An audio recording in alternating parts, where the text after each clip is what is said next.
freak. My name is Tom Coleman, and I am a control freak. At my job, I write some code and I look for bugs. Find the button, get the text, prepare the report.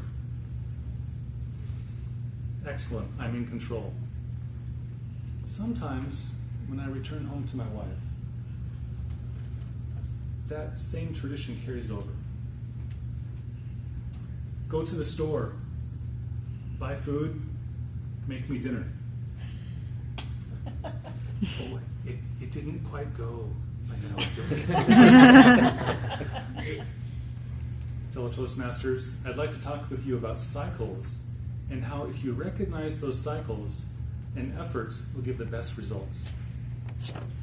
I have a daughter named Sierra who loves to go to the park and ride on the swing. Maybe some of you have ridden on a swing too, where there's a rope or a chain, a place to sit, and you go back and forth. My daughter, of course, wants to go slow at the top and go quick down at the bottom and then slow at the top again, then quick down at the bottom again.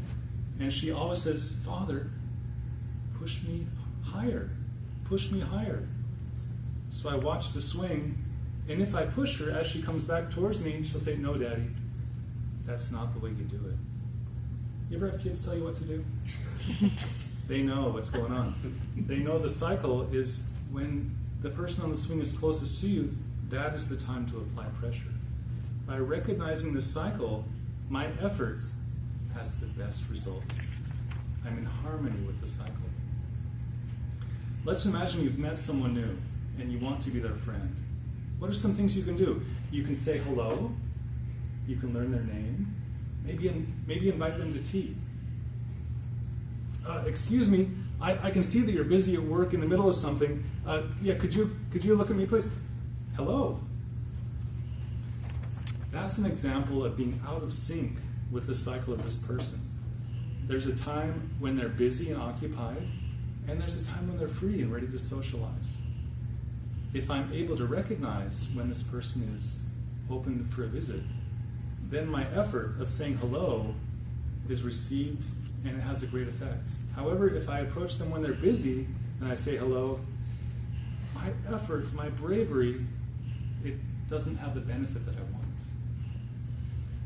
Also, recently, I installed a shower in my house.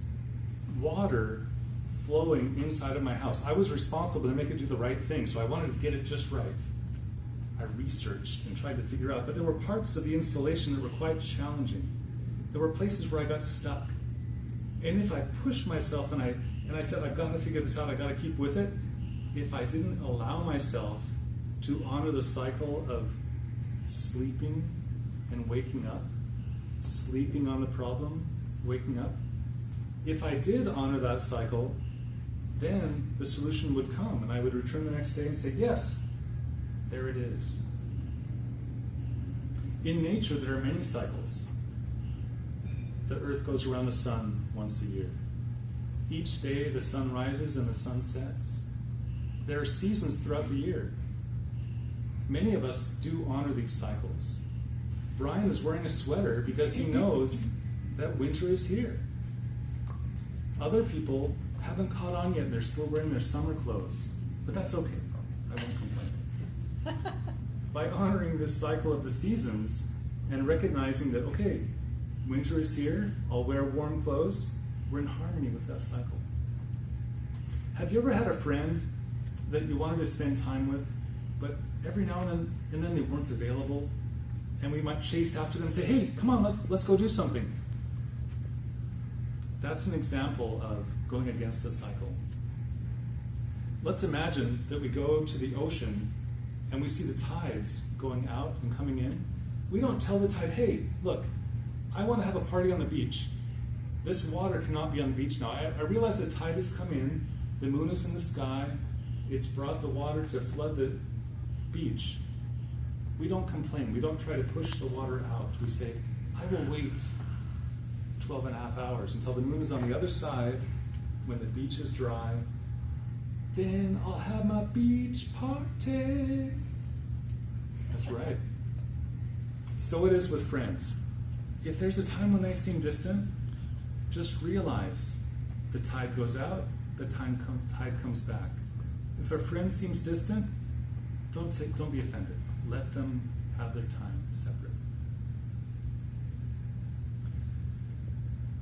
Effort, cycles, and success.